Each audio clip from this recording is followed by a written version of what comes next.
What a treat it is for me to introduce these two gentlemen here for this town hall style discussion.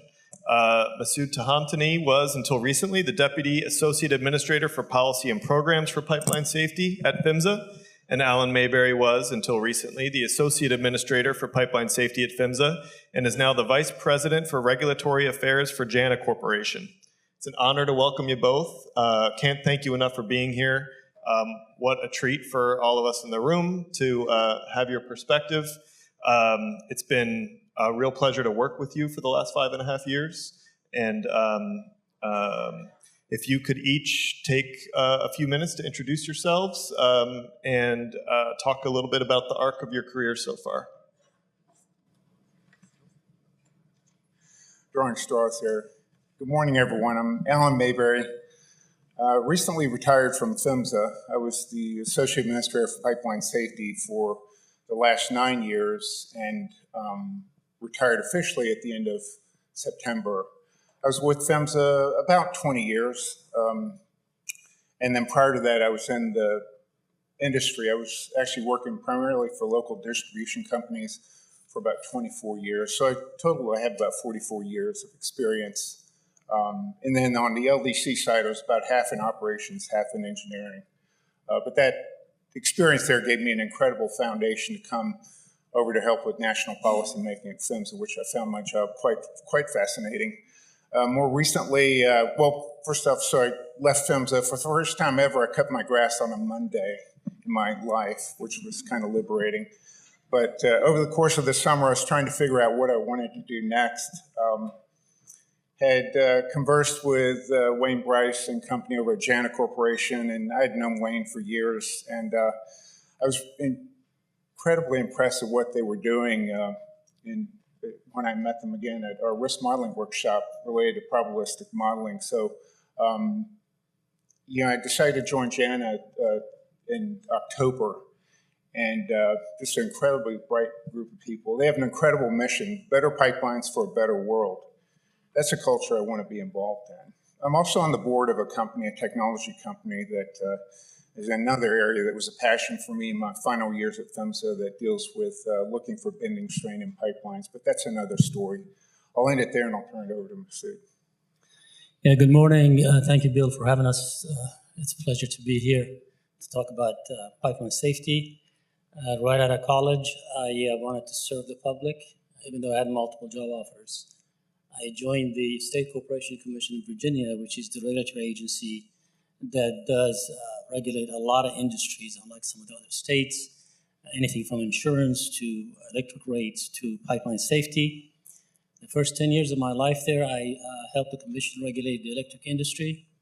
And then when the pipeline safety manager announced that he was going to retire, I jumped in, I volunteered to jump into pipeline safety because I felt like the work that we could do to save life was worth everything. So for the next 28 years, I directed the Virginia pipeline safety and toward the end, rail safety. And by the time that I was just thinking about retiring, because I had done all the good things I knew how to do, somebody called me and said, go help Alan Mayberry. He needs somebody in DC to help him. So joined PHMSA, served there for about 7 years. But because some family health issues, I decided to retire and help my wife with some health issues.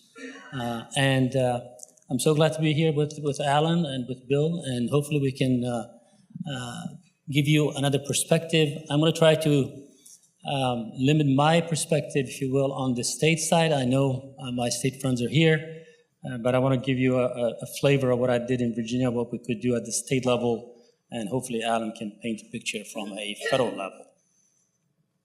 Okay. Well, I've got some questions to kind of start the discussion. I think Gary did a great job introducing some of these topics for us, and then we'll turn it over to the audience for questions at the end there. So my first question, you both spent decades building expertise in pipeline safety regulation and represented career expertise in an agency that requires deep technical knowledge, an agency of a lot of engineers. What does it mean for pipeline safety when that kind of institutional expertise leaves, whether through retirement programs or other means?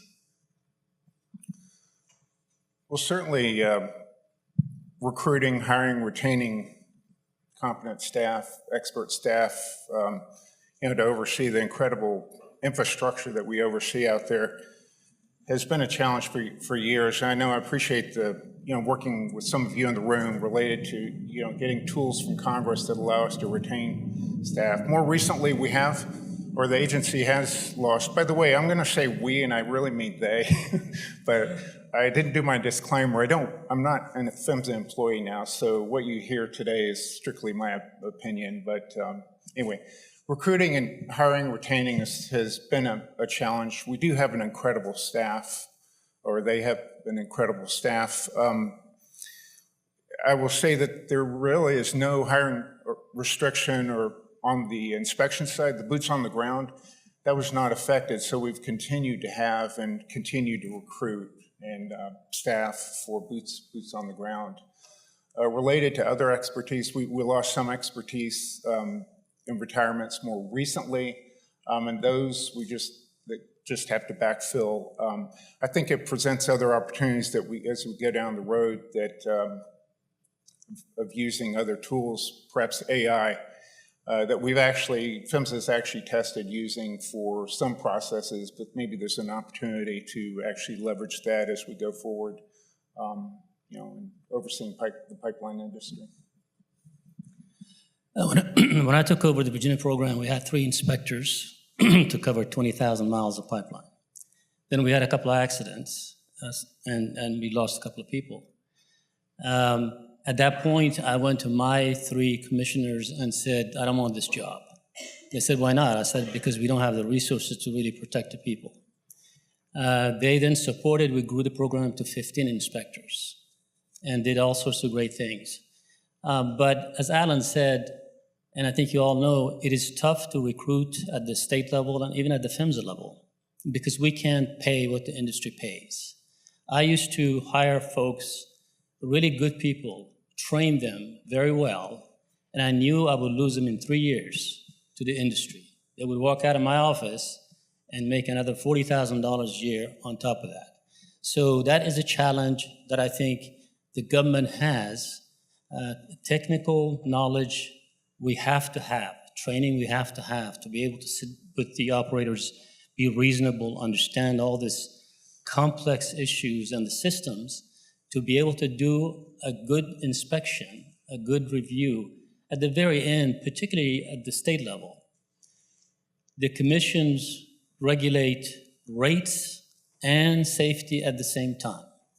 So you can't really push safety to the point that it's a Cadillac and no one can actually afford the gas that's flowing through their pipelines.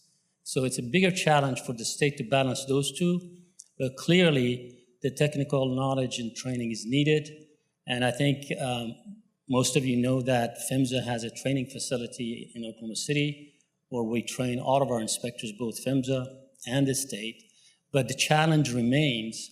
Now, good news is that last year we worked very hard and got the states another $20 million of grant where it can allow them hopefully to keep their people and maybe hire more folks to do the inspections and oversight of 80% of the pipelines. I think we all know that 80% of the pipelines are under the state's safety oversight.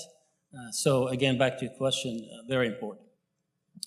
Yeah, thanks. I think that distinction of the state is important to remember. I think the public sees two-thirds of the PHMSA career leadership here on the stage now as former PHMSA employees, and there's some concern from the public perspective of what's been lost. And I think the reminder that the states have more resources now and how much of pipeline safety is really in the state's hands is reassuring. Do you think the public has reason to be concerned of the loss of experience? Well, certainly the loss of senior leadership was unexpected. I don't think there was an expectation that so many of us would leave, but the agency responded. The agency has people in place in acting roles, and I have confidence in Linda, who's acting associate administrator. I worked with her for so many years, just an awesome pipeline safety advocate and effective regulator. Tim Gaither, who leads Massoud's former position in policy and programs, just vast knowledge, focused mainly on the security side, but a great leader, and I know has a steady hand, as well as Rod Seeley, who's been helping out on the field operations side. Many of you who are operators have been on the other end of the table, other side of the table with Rod, but just an incredible amount of experience. He's very pragmatic, so I have confidence in those acting roles. Well, I know, I imagine that recruiting is feverishly going on right now for those senior leadership positions. I can't add anything to that, except that we still have a lot of good people at PHMSA. Some of them are kind of new and don't have the experience that we've had, but we're confident that they will grow into this.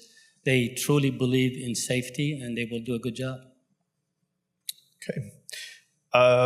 So as Gary went over a bit this morning, we're an administration that's made clear its intent to reduce regulatory burden on the industry. So first question is, from your experience, what's one regulation or regulatory approach that you defend cutting or streamlining? Gary gave us a lot to swing at earlier. And let me say this. Under Trump 1, we also had a focus on what we call deregulation. And I really thrived. I think the agency thrived in that environment. Here again, we've certainly the intent is to double down on that, and it's what, 9-to-1, 10-to-1 ratio of what you issue to what you take away. I think it presents opportunity to, I like to call it spring cleaning, and I think I used that same term a few years ago at this conference when I was talking about deregulation under Trump 1. But it's really about, and regardless of what you hear, the banter, it's really about making sure resources are put where they're most effective for pipeline safety. And I can tell you as a practitioner of pipeline safety, and as myself, that's how I approached it. And I can tell you the professionals that are still there, the good people that are still there at PHMSA, do have that same approach. The regulation was never thought of, this was never like an easy button. There's no easy button there. That was never the intent. We have a solid statute that gives us direction to oversee the pipeline industry, and it's not about being easy. But it is about making sure that we don't have operators doing stupid things and putting resources where they're not effective. Now, what would I take away? Okay, so when we talk about take away regulations or deregulation, it's could be taking some of the prescription. Gary talked about the continuum between prescription and performance-based regulations. I'll give you an example. Looking at defects on pipelines, for instance, dents with metal loss, for instance, there's an opportunity to, while the code as it's written or originally was written predisposed risk, by saying, hey, the technology won't really allow us to assess that with clear resolution. Technology's better now. And so now maybe we can loosen up the requirements for assessing and responding to a defect like that. And that's just one example of probably an area where there's opportunity. There are others too, like idle pipeline would be another deregulatory activity I think you could live with. It's really, it gives you another operating status. And that's been on the books for a while as far as considering that regulation, but that would have an operating status for a pipeline beyond, abandoned or in service, but now you have a status that's for idle pipelines. It's really needed because it needs to have some requirements in there for how you manage that, the integrity of a pipeline that's just sitting there for future use, and to ensure that when you are ready for future use, that it's, meets the requirements. But anyway, that's a long-winded response to some opportunity there. Actually, I don't like the word deregulation. I think the word should be right-sizing the regulation. The regulation, pipeline safety regulation, first were put on the books back in 1970. And it has slowly grown to what we have today. Some of that regulation is old, and we need to spring clean, if you will. Because at the end, if we have regulations that don't make any sense and doesn't add to safety, and we expect the operators to do it, they will do it and they will create a checklist, I've done it. So that when the state or the federal inspector shows up, they say, look, I did it, all right? We gotta move away from that type of philosophy in my mind and work with the industry, whether it's prescriptive or performance or a combination thereof, to make sure that the minimum regulation that we have, and they are minimum, they are the most effective they can be.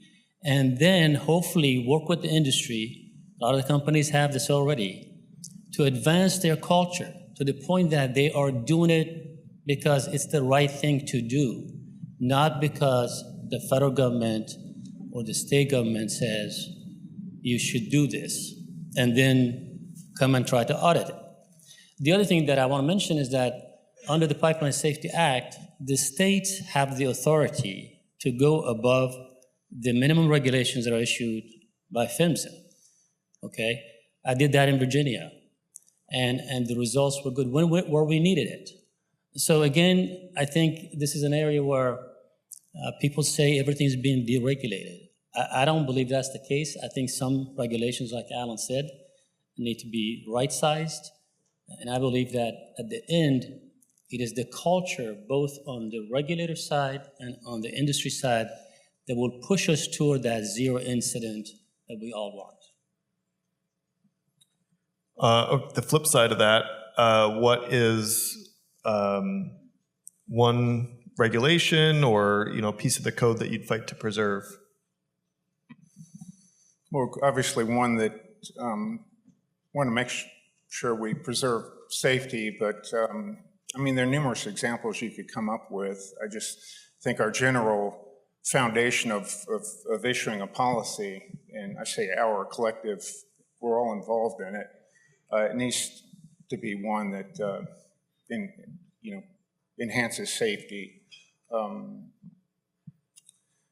There are examples you may consider, say, for a class location and how you consider a change. There's, in a special permit, there's an inspection area that has a deadband beyond the actual change in class location. I'm sorry, this gets a little bit specific to a pipeline issue, but that might, having that deadband or having the extra area that is considered an inspection area to account for future class location changes, so that you don't have to keep going back and for a class location change request. That might be something that we would keep in there. Just one obscure example. Just a couple things comes to mind. Integrity management regulations really has advanced safety in my mind tremendously. So we need to preserve that. We need to fine-tune that, make it better. The other one is operator qualification. The current code could use some improvement. In the state of Virginia, we were running across issues, particularly in construction. And when we asked the person that was doing the work, are you qualified? Yeah, here's my card. Then we sort of looked under that tent, if you will, looked at companies' qualification, training, qualification process. And this was right after San Bruno, where I brought in all of the executives and said, we can't have that happen in Northern Virginia, where all those people are on top of each other. What can we do to enhance safety in Virginia? And I'm not talking about regulation. So we all came together. It took us 2 years to rewrite the operator qualification in Virginia and truly come up with a qualification process that was solid and reliable. So those are a couple of areas where, again, states can do a lot about this based on their data. And it has to be data that drives, like Alan said, policies and regulations. And at least in Virginia, when I was there, that was one of the areas that we had to focus on. Okay. Gary talked this morning about the difference between prescriptive and performance-based and used the traffic example, and so I'm going to move a bit to enforcement. And thinking about the traffic example, I think it's good to think about, speed limits versus, drive safely as regulations, and what that would mean if there were no traffic cops or if there were no tickets being issued. So after a recent pipeline safety hearing, I testified before House Energy and Commerce Committee. One of the members asked in a follow-up question for the record to take a closer look at the enforcement data. So we basically looked at the enforcement data from 2002 through January 20th, 2025, and then compared that to January 20th, 2025 through, at the time it was through September 2025. And we found that enforcement had dropped dramatically. I think it had already been reported at that time that cases initiated were down 50%. But what we found in that extra analysis was that civil penalties, looking at the average amount of civil penalties assessed, were down 98%. Now, there's been a larger enforcement case in October since then, but the numbers are still dramatic, a drop like that. So I guess, what do you make of this shift? And kind of the similar question, there's a lot of public concern about that. And is that public concern justified? Just to give you a couple of thoughts on that. I mean, I'm not there right now. I haven't been there in some months. But as far as I know, the mandate has not changed that to not enforce. Like I said, the agency's hiring. There is a focus on making sure that inspectors are out there. So I don't think operators are seeing inspectors any less. In fact, they're probably seeing inspectors more because of the focus to be out there. There could be a lot of times inspections occur over the summer, and then the casework might catch up later in the year. I'm not sure that could factor into this, but I know that there is no mandate, though, to reduce effective enforcement. That's part of the mission of the agency is to oversee the industry, and to do that we have to be out there and inspect. I will say that there is, and I've noticed this in the final orders I've signed over the years, it's the final step in the adjudication process for when an operator violates the pipeline safety code, and then we bring an enforcement case. But there are numerous ones that are based on prescriptive requirements, missed timing on reporting an incident, say by an hour or two, or miss some other procedural, which is probably the one that is the most common enforcement issue, procedural variations that the operator didn't necessarily follow. Now, those are important, I will add. But we also need, why do pipelines have these low probability, high consequence events?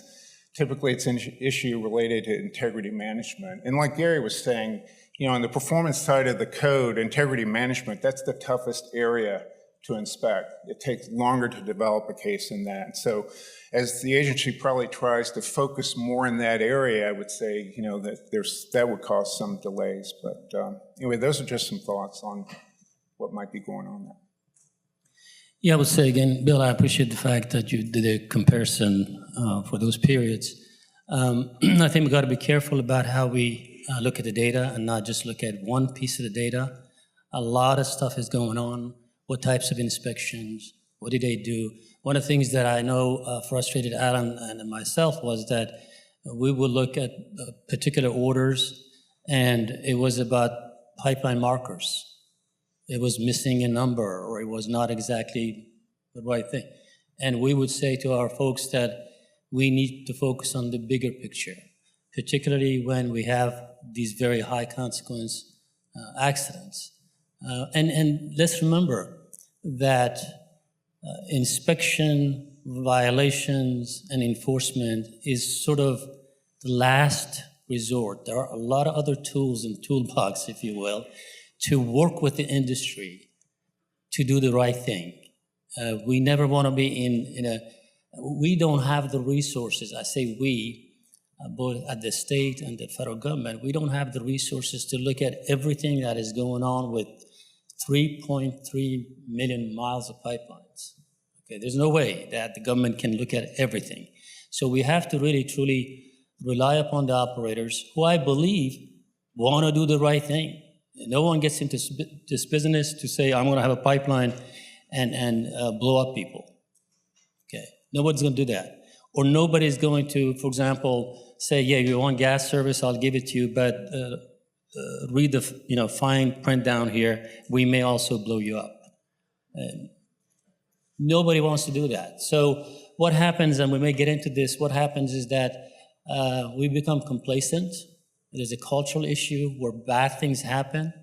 The Swiss cheese model that I think all of you know, bad things line up and something really bad happens, and then everybody runs to the government and say, including Congress, including NTSB, more regulations. You need to have more regulations. Since 1970, we've made a whole book of regulations, but we still have infrequent but high consequence accidents. There's got to be a different way. And I think safety management system is one of those to really get us to where we need to be in terms of zero accidents. Since you brought up safety management systems, I do have a pin right here that I believe originated with you, Massoud, and it came to me via Rob Hall. So PHMSA's encouraged voluntary pipeline safety management system done. Because before we get to that, we have a lot of members of the public here. Could you give a brief description of what pipeline safety management systems are? Pipeline safety management systems, it involves a systems approach to safety in a cycle of plan, do, check, act, or adjust. It's a process of continuous improvement. Very necessary to it, and Massoud's alluded to this and has been an incredible champion on this. Underpinning that safety management system is safety culture. It doesn't work with a strong culture of safety in a company. But that's basically what it is, to continually look at what you're doing and adjusting to what you're doing to the environment around you. And PHMSA has promoted that voluntarily since the standard came out. It was actually a recommendation from the NTSB and we continue, or the agency continues to be in a posture of supporting the voluntary adoption. You know, the whole thing here is it's not a thing. SMS is not a thing, it's a way of life. And that's how you have to think of it. And so it's a journey, it's a marathon. And you just have to continually get better. They recently had an update to the standard that was probably my final PHMSA action that I did. I voted on the ballot for it, and some adjustments were made to the standard, which I think were necessary to address small operators. But we're still in a wait and see. We're one bad accident, I still believe that, away from it being mandated or being required to be put in the federal code, but that's, sorry, I went beyond the actual primer on what it is. No, that's great. And yeah, you teed up the question a little bit. You know, when you look at the adoption of pipeline safety management systems, you know, if you look at it certain ways, we're making a lot of success. I know there was a recent report on distribution systems that 80% of distribution mileage is run by operators who have committed to SMS. But only 50% of the operators have made that commitment. And I think when you look at the level of maturity of those systems, you know, it's not so rosy of a picture. And so I'm from the public's perspective, there's been a long time of this voluntary encouragement of pipeline safety management systems, and we would have hoped we would be a lot further along in the maturity of those systems that are adopted. So what would you have done differently, or what would you do now to really encourage that widespread adoption of mature pipeline safety management systems? You know, earlier somebody asked how many new people are here, and in case they don't know, pipeline safety management system with this industry started when NTSB recommended to API that they needed to come up with a safety management system for the pipeline industry. And that was because of San Bruno and Marshall, Michigan accidents. I happened to serve on the very first API committee that drafted and went through the process of finalizing the standard with Mark Harrod and others that are here. And it was a tough discussion. It was a 2-year discussion. But everyone felt that this is the next step for pipeline safety. To your question, if we, and Alan's right, if another major accident happens, like the one that we had in Massachusetts back in 2018, a lot of you remember that, a lot of homes were destroyed, one person was killed. Right after that, we got calls and letters from congressional folks that said, you say SMS is so great, then make it a regulation. We believe that making it a regulation will become another check-the-box exercise that the companies really are doing and need to be doing this. I'll give you an example. The RP hadn't even been finalized, but it was marked toward the end. And I went to my Virginia operators and said, look, why are we waiting for this to actually be finalized? Let's do it. It makes sense to do it. And one of the companies championed and said, we are going to begin to implement this. And I said, the very first step is to go do a gap analysis. And you bring it to me, we'll sit down and walk through each gap that you have found. And if there are violations of the code, I promise you, I will not take action. A month later, that particular operator brought 700 gaps that they had found. Things that they weren't looking for, but because they started looking, they found them. And some of those gaps, they were scratching their head. How could this happen? So as a state regulator, I sat with them. We came up with the risk-based action to correct those gaps. We didn't push them to say, well, you got to fix everything in 6 months. But there were some things that needed to be fixed in a week, some things that need to be fixed in a month, and so on and so forth. So back to your question, I think there are a lot of ways that regulators can work with the operators to encourage them, to help them to get really an effective SMS program implemented. Yeah, agreed. And I think in a perfect world, we would have voluntary adoption because I think that clearly would work the best. You know, you have buy-in, but and this isn't a question that we need to answer today. I'm just going to ask, though, at what point do we make some of this a requirement because there's been enough time and we haven't seen widespread adoption yet? Again, I don't expect an actual, there is no answer to that, but at some point, if we don't really see widespread adoption, I think, you know, other industries have shown that it can be regulated effectively. Another topic, a big priority of the Pipeline Safety Trust over the years has been the, seeing the removal of certain statutory handcuffs that Congress has placed on PHMSA that has impeded rulemakings. I think a lot of frustration at PHMSA has been misplaced and really should be directed at Congress for those statutory handcuffs. One of those is the extra cost-benefit requirement. PHMSA is one of, or if not the only agency with the statutory requirement beyond the executive order on cost-benefit requirement. And then there's also the non-application clause that prohibits PHMSA from adopting design, construction, initial testing standards to apply to existing pipe. So my question is, over your career, how have those limitations affected rulemakings you've overseen? Well, as Bill said, the cost-benefit analysis is just a way of doing business at PHMSA for writing a regulation. The benefit of the change in the code needs to offset the costs.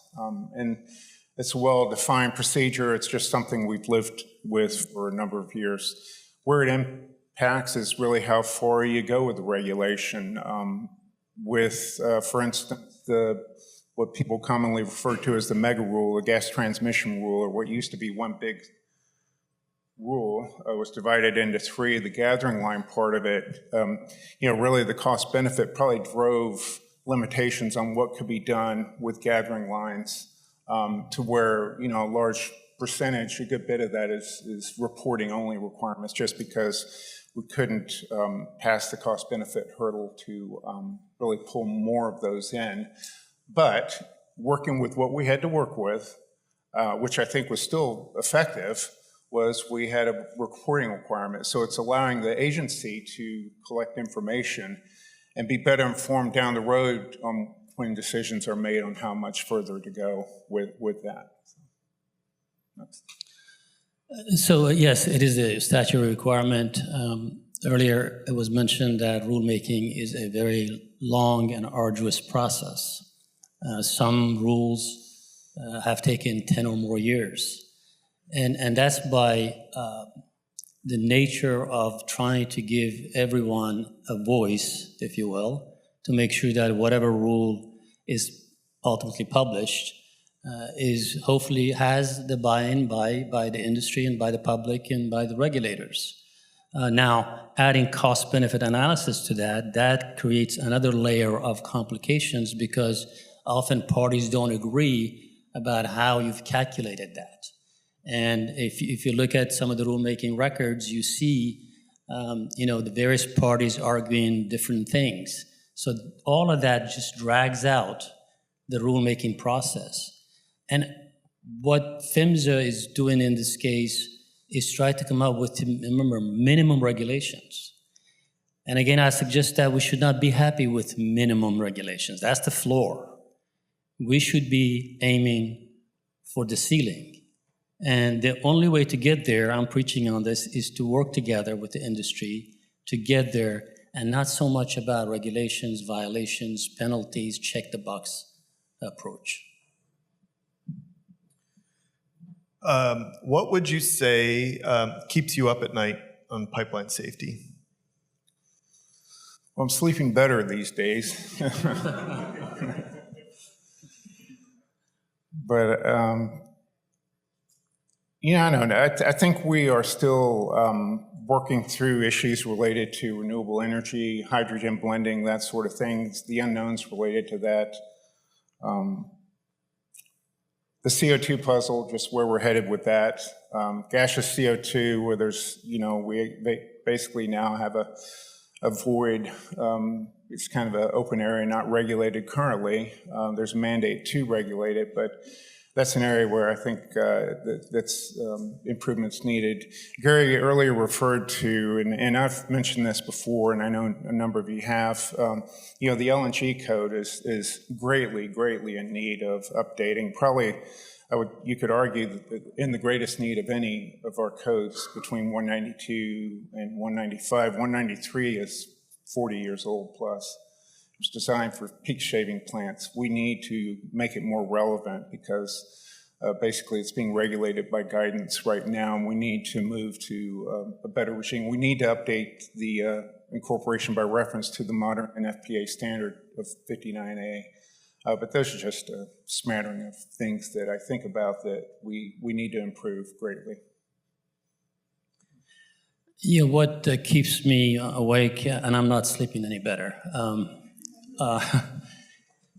is a little simpler than that. One of the leading causes of pipeline failures is excavation damage to pipelines. And it doesn't mean that it's all contractors' fault. Sometimes the whole process needs to be looked at. By the way, Alan, can you raise your foot? Look at these socks. 811. Did you know your socks were going to be visible today? And I knew there was a risk. What I have to point out, that he didn't give me a pair. So, but having said that, when I was in Virginia, we had a major accident in a subdivision that was excavation related, and it killed the mother, and thank God the kids were ejected from the house and they were fine, and the father was pretty injured. Then we had another accident in Virginia. This is in the early 90s, where about 400,000 gallons of fuel oil was dumped into the Potomac River when a contractor basically hit a pipeline under a hospital's parking lot. All of that caused us to rewrite the law in Virginia, damage prevention law, and put a system together that became actually the model for other states. Even today, we have a number of states that don't have either a good process, a good law, or I know my friend here, Matt Smith, is trying to do great things in his state with this regard. I know a lot of the operators are frustrated because they're doing everything they can and their pipelines still get hit. To me, solving that puzzle is a lot easier than solving some type of integrity management, internal corrosion, something that you have to be able to run the pig, you have to find it, you have to analyze it, you have to all those kinds of things. So we were working with the states to try to help them in any way we could to improve their processes. And the draft reauthorization legislation that we saw includes some really good provisions, which I think the industry is behind. So what we need to do, seriously, is to do everything we can to reduce those types of risk to the pipelines. And it's not when they actually hit it and you have gas release, because most people know what to do then. It is when you nick a pipeline and it goes unnoticed, like the one, again, under the hospital's parking lot. The contractor hit it 4 years earlier and nicked the oil pipeline, and it ruptured and caused a lot of $17 million back in those days of environmental damage. And so that's what I'm thinking about. How can I what can I do to help improve damage prevention in this country? Yeah, it was great to see that provision on improving the state programs and reauthorization.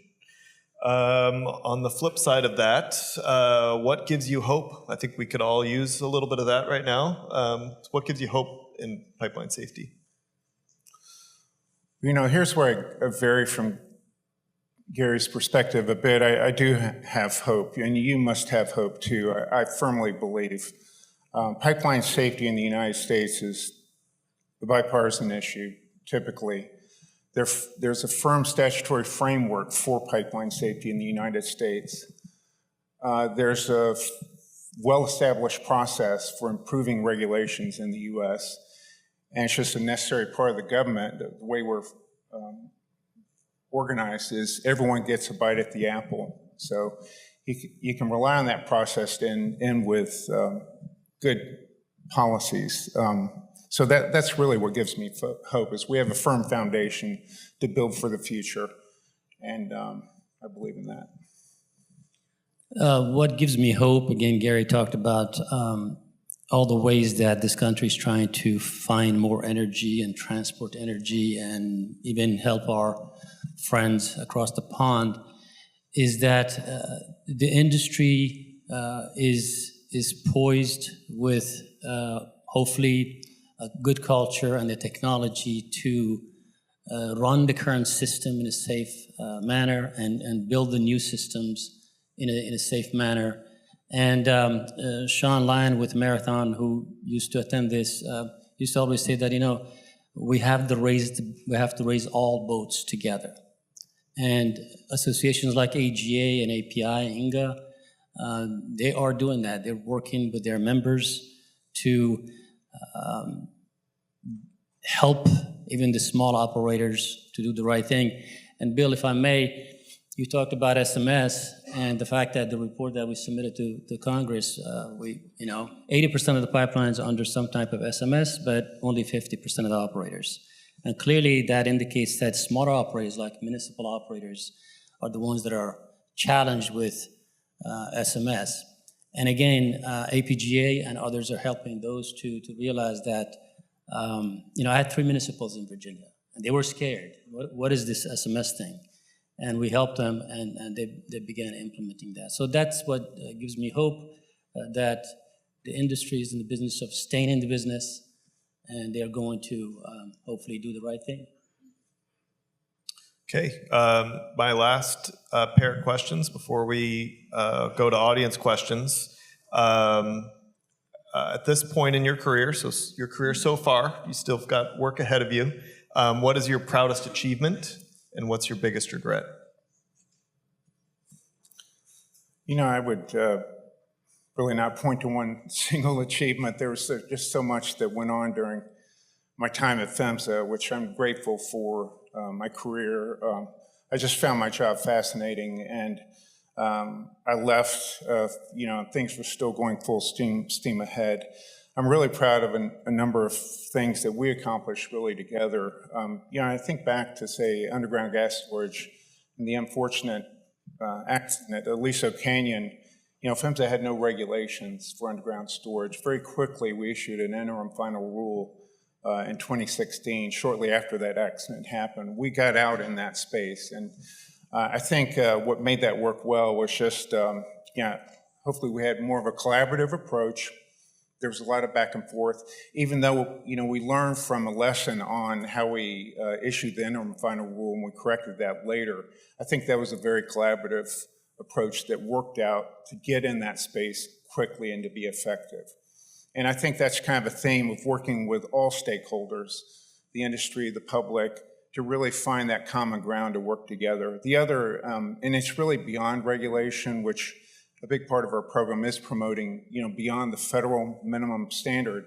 But the work that was done when a committee was set up for public engagement and coming out with a standard for public engagement involved a very, very diverse group and ended up with an incredibly good standard. It's not incorporated by reference right now, but I know that many operators are embodying the principles of that, which is also underpinned a good bit by SMS. I'm really proud of the work on that. I was on the committee. Certainly, Sean Lyon, who was co-chair with Carl Weimer, really, herded the cats, but I think that work was very valuable and meaningful for me. I learned a lot about stakeholders, and I'm very grateful for that experience and very proud of that. So.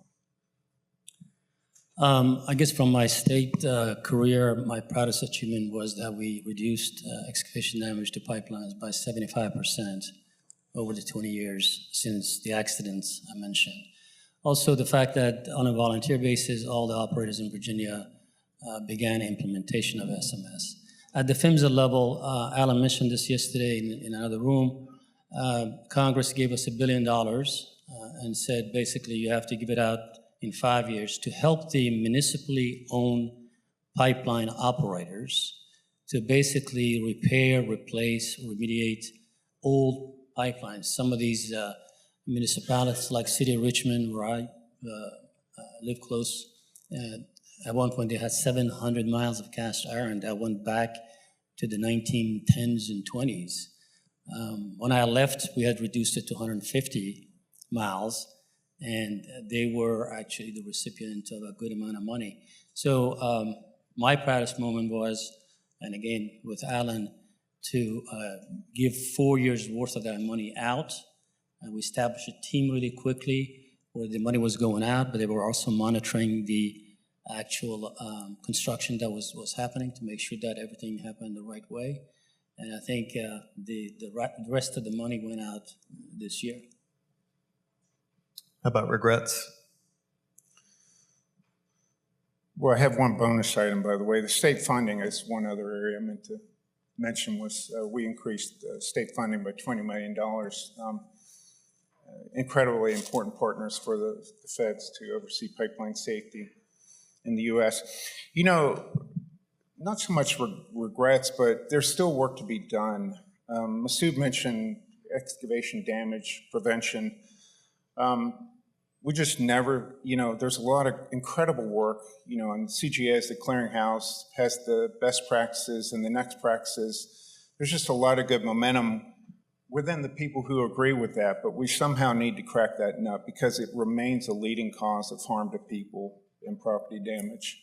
And that's something I just wished I could have done more in that area. There's still more work to be done by my successor. So that's the big one. I guess if I have any regret, it is that we're not making progress in certain areas as fast as we should.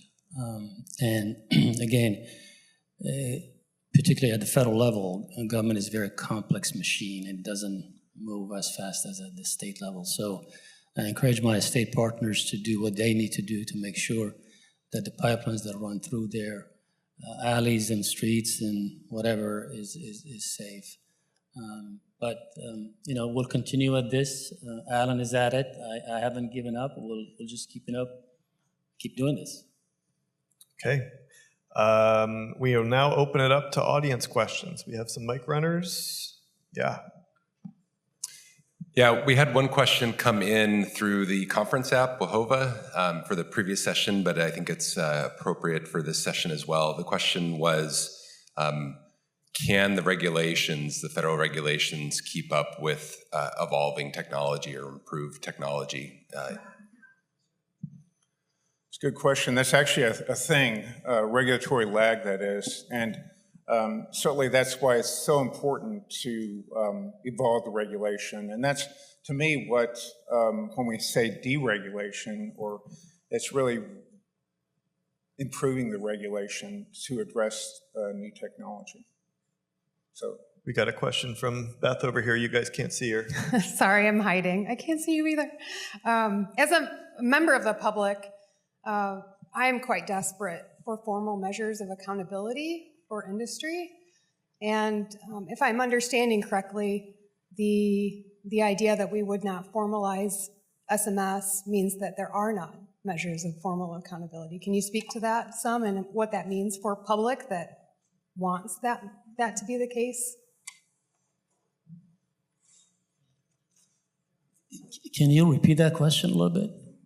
Yeah, so the conversation centered not making SMS a formal regulation or rule. That means that we are leaving accountability off the table. How do you respond to that for the public?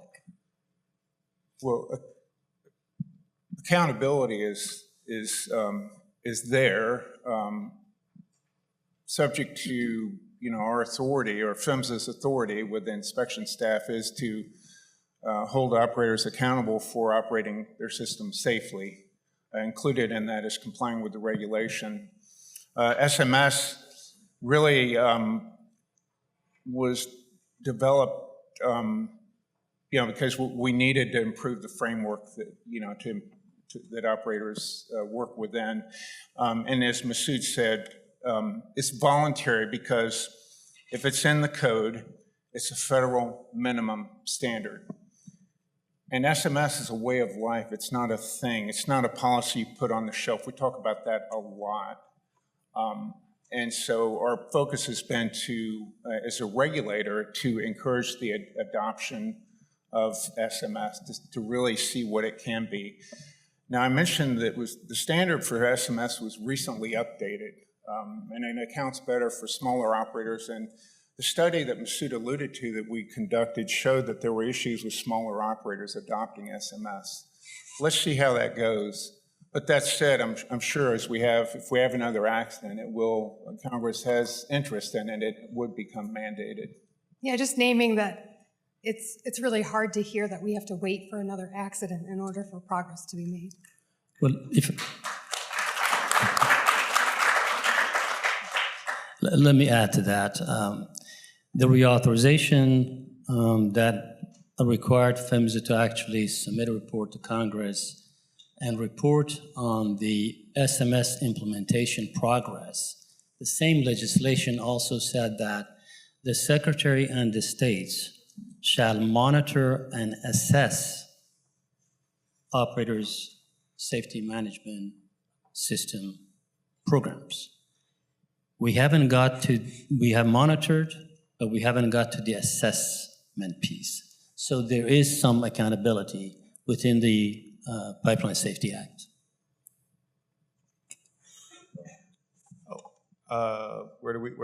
Mike here. Hi.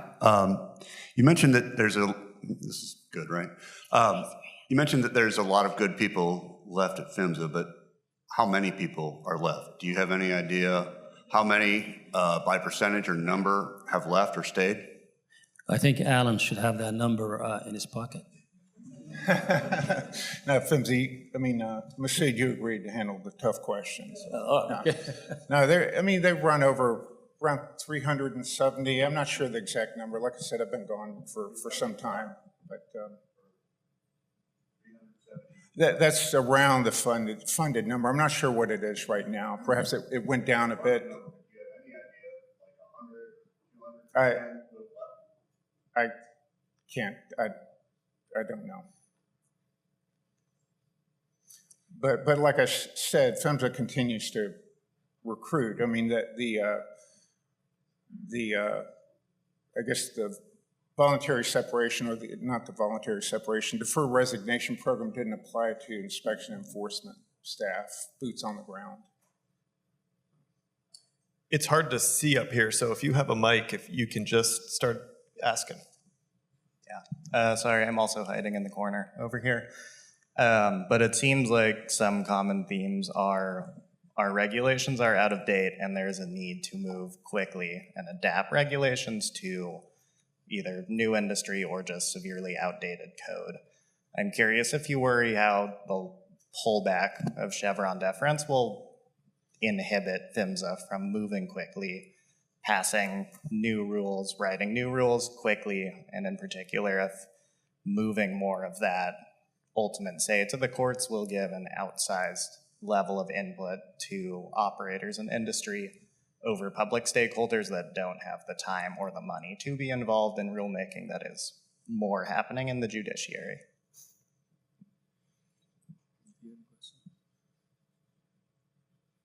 Is that a question related to, well, addressing the regulations out of date? That we have a firm foundation in Part 192 for gas and Part 195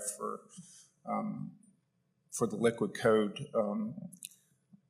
There's a continuum, like Gary referred to. I refer to, starts with prescription, you shall do this at this time today, to performance-based that gives boundaries that operators work within. That's a very necessary part of the code. Typically, when we're talking about updating the code, it's to be more relevant to technology. And because the code, and I gave an example, an obscure example, using an issue related to a type of defect you find on a pipeline, built into the code originally, it provided very robust boundaries on that. But as technology's evolved, it allows you to change that code, to modify how you would act on a defect like that.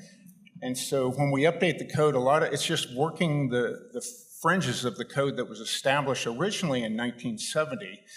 And we're working in that continuum of prescription to performance-based that dials in prescription when we know more and dials in performance when we need the operator to have the flexibility to address the threat. Because in Washington, D.C., I can tell you, the experts don't know every exact threat that the operator well knows, that there needs to be boundaries to work within, requiring the operator to know their system and to respond to those threats and invoke mitigative measures. And that's just a necessary part of the code. And we need to provide that flexibility for, as technology evolves, that they still can work within that boundary and then just add prescription where it's needed. Do you see Chevron deference affecting the way PHMSA promulgates rules? I'm sorry, it's what? Do you see the removal of Chevron deference as impacting the way PHMSA promulgates rules? Well, yes, that's had impact on how, as far as the deference it gave to federal agencies to interpret the statute, certainly does. And it involves, potential, probably affects, any really litigation. So with respect to the regulations, you've emphasized several times that they are minimum standards. I'd like you to offer your thoughts on the conflict that exists within the state regulation between the utility commissioners that regulate the price and the pipeline safety organizations that regulate the safety.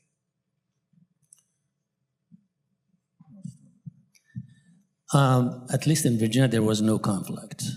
In fact, when I worked with the industry, a particular company, and said you need to do these things or you have agreed to do these things, they would say, well, that requires more revenue. And I would say, well, you come to the commission for your next rate case, and I will have myself or my staff testify to support increasing the revenue by the amount you need to advance safety. I am not aware, again, Matt Smith is here, he can talk about his state. I'm not aware of any conflict within any commission where the rate making and the safety responsibilities don't work together. Some of my state friends, they may not engage as much as I did in terms of safety and rate making. But again, Matt's gonna be up here on stage in a room someplace. We'll ask him that question. Rob, you bring up a point that was in the unfinished business category at PHMSA when I was there.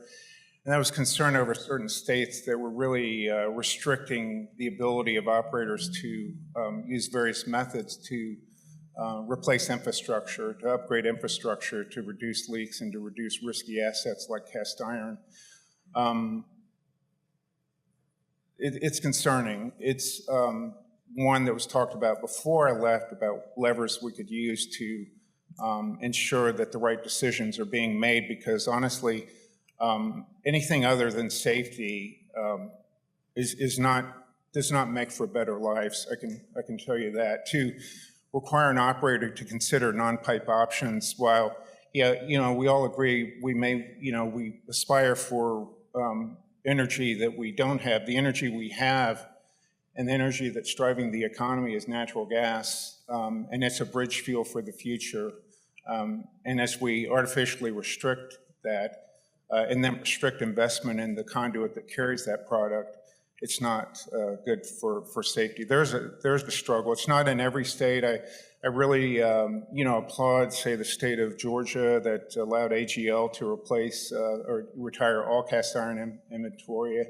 Memphis Gas, Light and Water, they're an APGA member company in Memphis. They have retired their cast iron.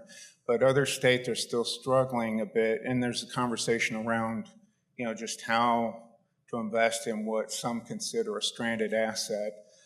But I can tell you that asset's going to be around for the foreseeable. It'll be around beyond our lifetime. So that's an area that there's a lot of conversations going on about that now. But thank you for the question. Okay. Given recent actions on CO2 regulations, how does PHMSA move forward with CO2 regulations? Okay.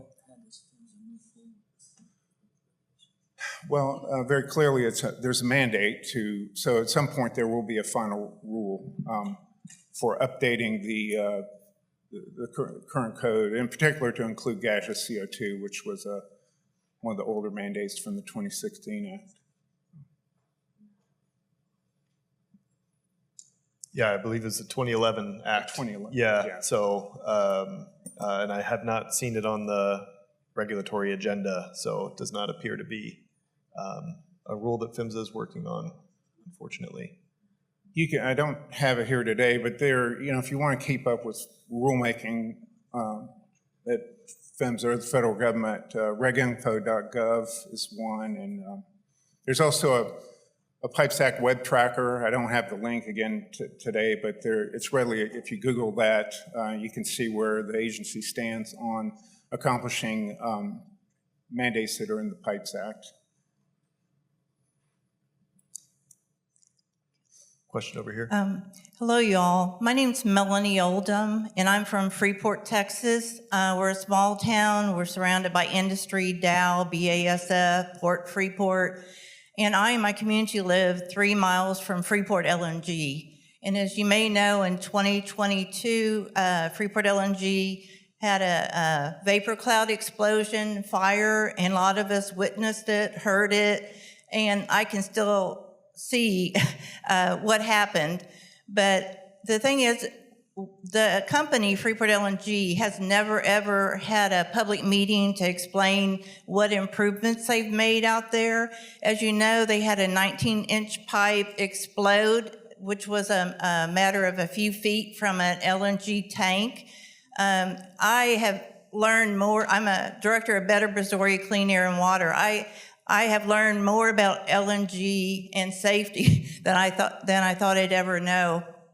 But anyway, even though Freeport LNG didn't have a public meeting, about 6 months afterwards, FERC and PHMSA, they came all the way down to Freeport, Texas, and they had a PowerPoint presentation, and they told us what they knew from the investigation.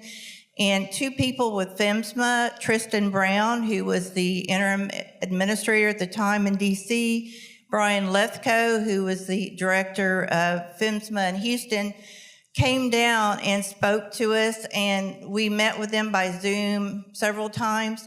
But what was so frightening, they were really open and honest that they wish they could have done more.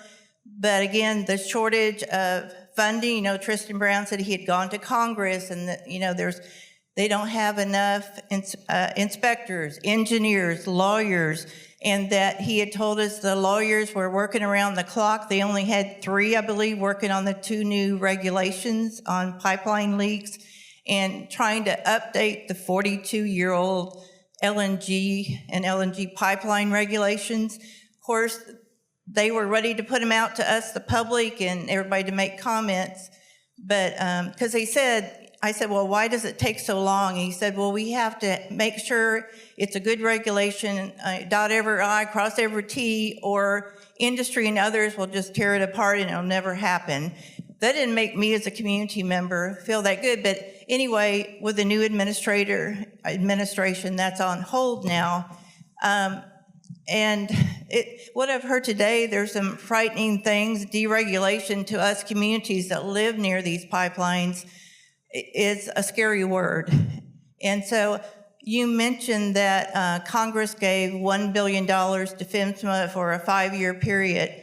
Do you think that's enough to help hire enough investigators, pay them well enough they'll stay, and engineers and lawyers to make a difference I know it can take 9 years to get these regulations out or more. Do you think that's enough funding? Let me make sure that I stated it correctly. The $1 billion was not for PHMSA to staff up. It was to actually give out $200 million a year to the municipal operators, the small gas companies around the country that have old pipes, leaking pipes, to replace the pipes. Alan can comment on how our budget is set, how many people Congress actually authorizes us to hire in what areas. Yeah, the agency has, doubled in size since 2015. So a lot of resources have been added to the our staff that's out there every day. But that number, it's always a matter of how much insurance do you want to buy, and it's carefully controlled by Congress that authorizes us and funds us. But we've grown. I'm sure the agency will continue to enhance their coverage of pipeline safety across the U.S. as Congress, as our authorizers, learns more. I would say specifically, since you were at that public meeting, you're aware of our program, our community liaison program. They're in business really to work with the public, and obviously we have requirements for public awareness with operators, including LNG plant operators, feel free to reach out to the community liaison that works in our Houston or their Houston office, and to follow up on any concerns over the lack of engagement with the operator. Okay, and with that, before we officially wrap up, a couple notes here. We're going to take a break, and then at 11:05, we're going to come back. If you're in groups A or B, you're going to go to LaSalle B.